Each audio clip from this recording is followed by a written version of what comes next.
Bakunzi ba televiziyo isanganiro kaze muri ano makuru muri migwi kirundi gerekezo rya 19/02/2022 cyahera ku ngingo ziyagize igisata c'indero kirimwo ingorane nyinshi zitandukanye ubukene bw'intebe kubura ibikoresho n'ibindi bivugwa na Pierre Claver Nahimana arongoye umugambwe Sawanya Frodebu asaba leta kugira politike itomoye iraba ico gisata haribonekeza ubukene bw'igitoro cyo mu bwoko bwa mazutu aho abagenzi bacu baciye ku masitasiyo amwe hano mu gisagara cya Bujumbura baratubwira uko basanze byifashe ido nido ryano makuru ni mukanya sangwa ikaze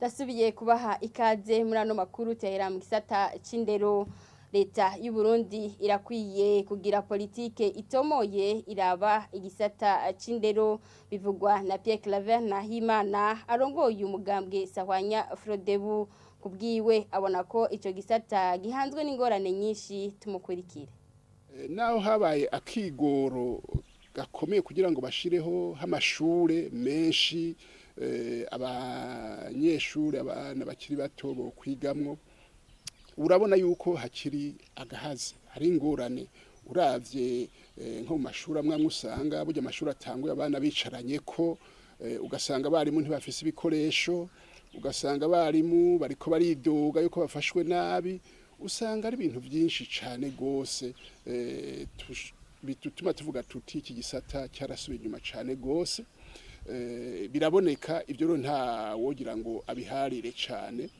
ikibazo gusa ni none ko bimeze gutyo tubigenze gute turavye inyene igihugu cyacu kimeze cyane cyane amaleta yose na leta ihari ubu iteza kumva yuko ari kibazo gikomeye ikakigira ikibazo ca mbere iteza guhagurukira kugira ngo igihugu gishobore gutera imbere kujya bavuga bati ikibazo cy'umutekano n'ikibazo cy'uburimyi ni bibazo bikomeye cyane gose n'ikibazo cyerekeye indero no kuvuga yuko bateza kugihagurukira bakagiha uburyo buhagije kugira utore inyishu nivyo urashiraho umugambi ibyo bita programme politique mugabo uteza kurondera uburyo bwo gushira mu ngiro uwo mugambi udafise uburyo ntibikunda kuguteza kuronka uburyo bwo kugura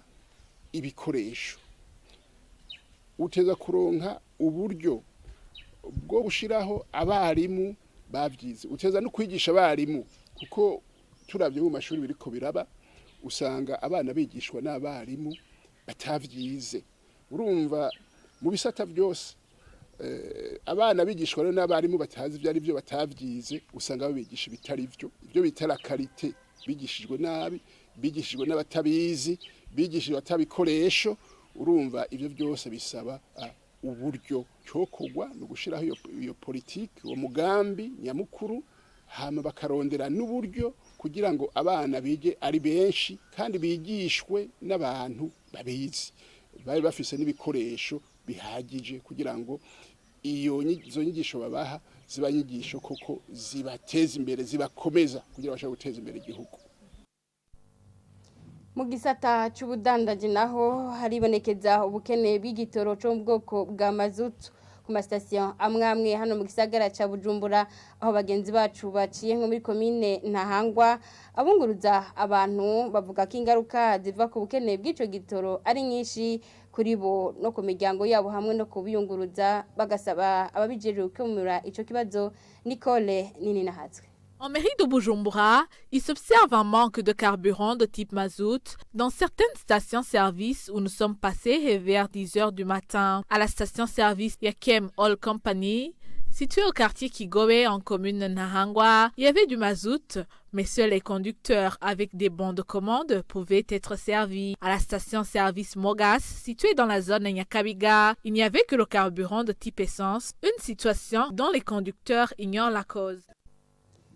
Mudutunge kwiyo nkuru ije mu rurimi rw'igifaransa nari mpeje kwibabwira ko hari ubukene bw'igitoro cyo mu bwoko bwa mazutu hano ku masitasiyo amwe hano mu gisagara ca Bujumbura aho bagenzi bacu baciye ku masitasiyo yo muri komine Ntahangwa abunguruza abantu bavuga ko ubukene bw'ico gitoro buriko butuma bagira ingorane kuri bo no ku miryango yabo bagasaba ko igisata kibijeje ico bitunganya n'inkuru twateguriwe na mugenzi wacu Nicole Nininahatswe.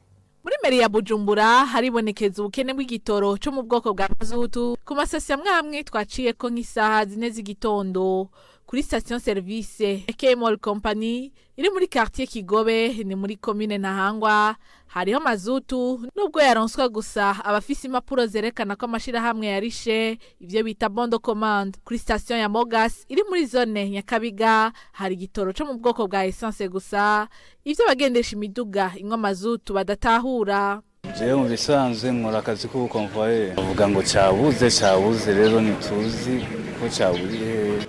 Natwebwe abashoferi tukora akazi ka transport ndushobora kumenya imvo ico gitoro gishobora kubura. Natwe turi mu bantu natwe bobaza nk'abantu badukurira ku rwego rwo hejuru impamvu ashobora kuboneka essence amazuta akabura. Nkajewe meruka kunywa haciye indwi yose. Ku gituro c'amabisi hafi y'urushengero Mikaeli Mweranda aho benshi bakunze kubona imiduga yunguruza abantu myinshi yo mu bwoko bwa Coaster na Hiace igihe twahaca iyo miduga yari mike bivuye ku bukene bw'igitoro ca mazutu. Ubwo bukene bugashobora kugira ingaruka mbi ku butunzi bw'imiryango imwe nkuko bisigurwa nuno yunguruza abantu.